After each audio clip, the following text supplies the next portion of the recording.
तो good evening सभी को। एक बार फिर से सभी का स्वागत है हमारे यूट्यूब चैनल हंस स्माइली एकेडमी। प्यारे बच्चों, आप लोगों ने काफी कमेंट किया, बहुत सारा कमेंट आया हमारे पास, इतना मैसेज आया सर टीसी कौन सी लगेगी, और इतने बच्चे फोन कर रहे हैं, बहुत सारा फोन आ रहा है। टीसी कौन सा लगेगा, 10th का लगेगा, 12th का लगेगा, अगर हम ग्रेजुएशन कर रहे हैं उसका लगेगा, बीए बीएससी कुछ भी कर रहे हो उसका लगेगा, कौन सी टीसी दे।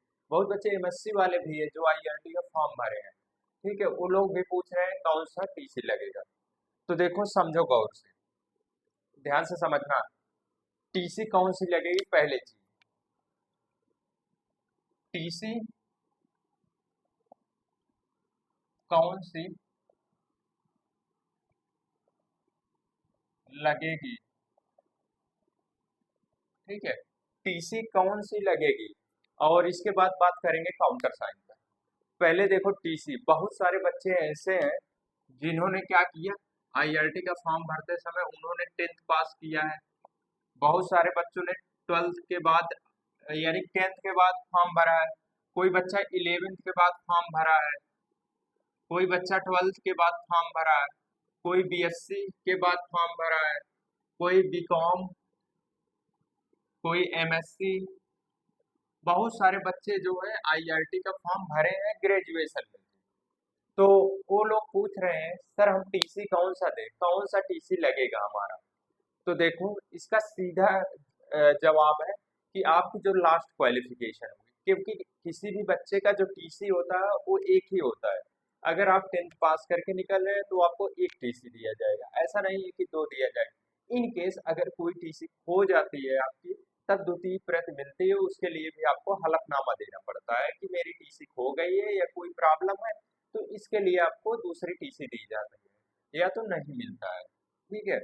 तो अगर कोई बच्चा 10th किया है तो वो क्या करे, अपना उसका 10th का मार्कशीट होगा और टीसी मिला होगा, तो वो उस पर लगेगा 10th की मार्कशीट। और 12th, कोई बच्चा 11th किया है उसका 11th का लगेगा, 12th किए हो 12th का लगेगा, बीए किए हो बीए का, बीएससी किए हो बीएससी का, बीकॉम किए हो बीकॉम, एमएससी कुछ भी किए हो, लास्ट क्वालिफिकेशन की टीसी और मार्कशीट लगेगी।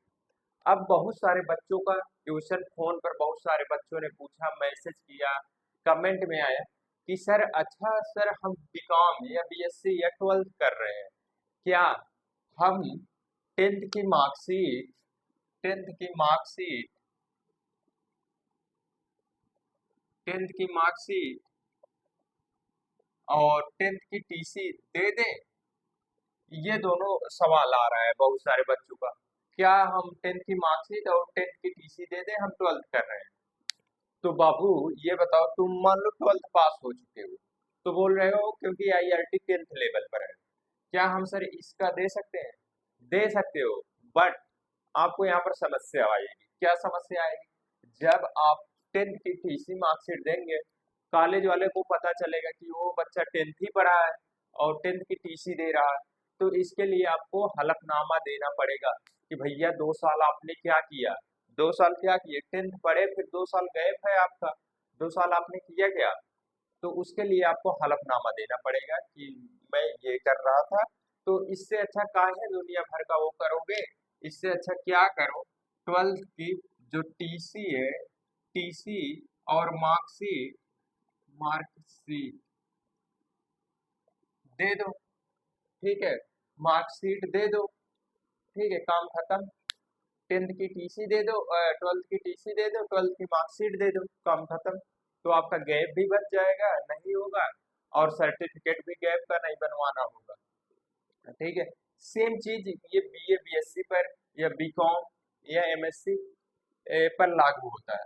अगर कोई बच्चा मान लो 10th लेवल पे है ये, और ये किया है बीएससी, तो एमएससी सॉरी एमएससी किया है, चाहे बीए बीएससी एमएससी कुछ भी हो, ग्रेजुएशन अगर आप कर रहे हैं या पोस्ट ग्रेजुएशन, अगर आपने 10th जहां से पढ़ा है वहां से टीसी निकलवा लिए, मार्कशीट भी निकलवा लिए, तो ये यहाँ पर ये सवाल उठेगा, 3 साल ग्रेजुएशन, 2 साल पोस्ट ग्रेजुएशन, 5 साल, 2 साल 11 12, 5 2 7 साल, आपने 10th की टीसी मार्कशीट दे दिया, ठीक है, तो यहाँ पर जवाब आएगा आपका 7 साल, आपने 7 ईयर क्या किया, क्या किया, इसका जवाब कहाँ से दोगे, कहाँ से दोगे? हलफनामा बनवाओगे, उसमें बताओगे सर, तो आपको गैर सर्टिफिकेट बनवाना ही बनवाना पड़ेगा। अगर आपने ऐसा किया तो क्यों इतना झंझट पाल रहे हो तुम लोग, इतना क्यों?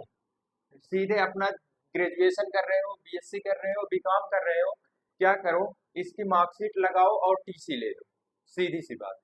और वहां पर दोगे, लगेगा बच्चा 10th भी पढ़ा है, 12th भी पढ़ा है, बीएससी भी किया है, एमएससी भी किया है, आपका क्वालिफिकेशन भी बढ़ जाएगा, प्लस आपका जो ये गैप का दिक्कत है वो भी खत्म हो जाएगा।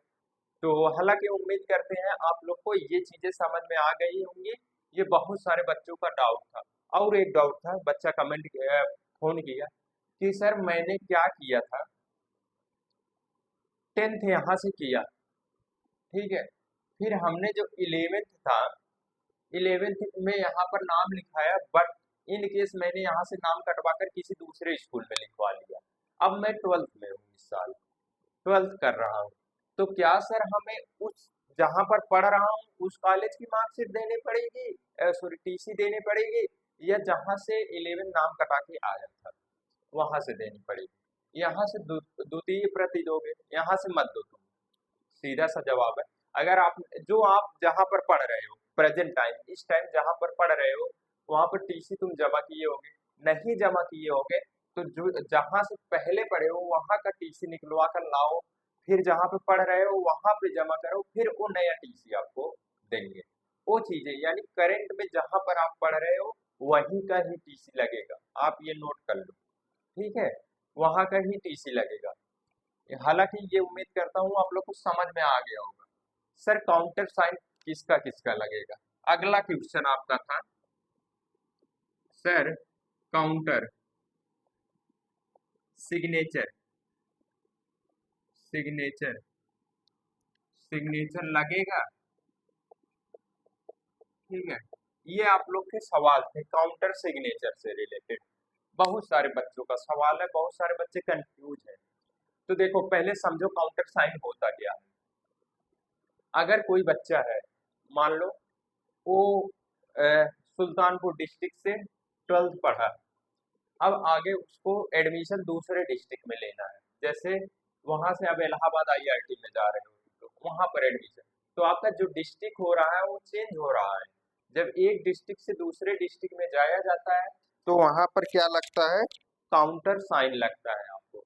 ये काउंटर साइन लगेगा आपका अगर आप एक डिस्ट्रिक्ट से दूसरे डिस्ट्रिक्ट, सुल्तानपुर से इलाहाबाद में जा रहे हो, जौनपुर से इलाहाबाद में जा रहे हो, आजमगढ़ से इलाहाबाद जा रहे हो, तो आपको काउंटर साइन करवाना ही करवाना होगा। ये कैसे होगा, सुनो, जैसे आपके वो होंगे जो प्रिंसिपल होंगे कॉलेज के या स्कूल के, कॉलेज के मतलब डायरेक्टर हो जाएंगे, और स्कूल 12th तक है तो उसके प्रिंसिपल होते हैं और यहाँ पर डायरेक्टर होते हैं। तो आपके जो प्रिंसिपल होंगे या डायरेक्टर होंगे जहाँ पर टीसी निकलवाओगे, उनसे बोलोगे जो टीसी देंगे, सर मुझे काउंटर साइन चाहिए इस पर। तो वो लोग क्या करते हैं, कुछ पैसा लेते हैं, ज्यादा नहीं, ज्यादा से ज्यादा आपका जो लगेगा, हम लोग का तो 150 लगा था, 150 लगा था, शायद 60 रुपए ऐसा कुछ लगा था, 150 के अंदर ही हो गया था टीसी विद काउंटर साइन, ठीक है। तो ज्यादा बहुत सारे बच्चे काल के 2-2 हजार रुपए मांग रहे हैं, मत देना यार, ये फालतू का पैसा ले रहे हैं काउंटर साइन का। तो वो कॉलेज क्या करेगा, अपना लेकर जाएगा, हर डिस्ट्रिक्ट का एक शिक्षा विभाग होता है, उनको पता होता है कि ये विद्यार्थी यहाँ पर पढ़ रहा है, ठीक है, उनको पूरी जानकारी होती है। तो वो कॉलेज वाले ले जाएंगे कि ये हमारे कॉलेज का बच्चा है, हमारे विद्यालय का बच्चा है, इसका काउंटर साइन करवाना है, तो वो काउंटर साइन करवा के ला के दे देंगे।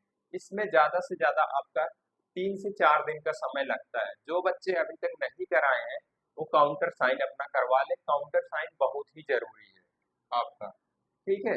उम्मीद करता हूँ समझ में आ गया होगा काउंटर साइन कैसे होगा। अब बात आती है, बहुत सारे बच्चों का कॉल आया, सर मैं सीबीएसई बोर्ड से हूँ, तो वहां पर टीचर बता रहे हैं काउंटर साइन नहीं होगा। हाँ सही बता रहे हैं, देखो सीबीएसई बोर्ड के जो लड़के हैं उनका काउंटर साइन नहीं होगा, उनका एक माइग्रेशन सर्टिफिकेट बनता है, माइग्रेशन रहता है और टीसी लगता है, तो वो अपना जमा कर देंगे, ठीक है। तो उम्मीद करता हूँ ये सारी चीजें आपको समझ में आ गया होगा। अगर वीडियो पसंद आया हो तो लाइक जरूर करें, अगर नए हो तो चैनल को सब्सक्राइब कर लो। फिर मिलते हैं किसी दूसरे वीडियो में। हाँ, और डॉक्यूमेंट से रिलेटेड कोई भी डाउट हो आप लोग का तो इतना फोन मत किया करो, इतना मैसेज मत किया करो यार। 50 मैसेज पड़ा है व्हाट्सएप में।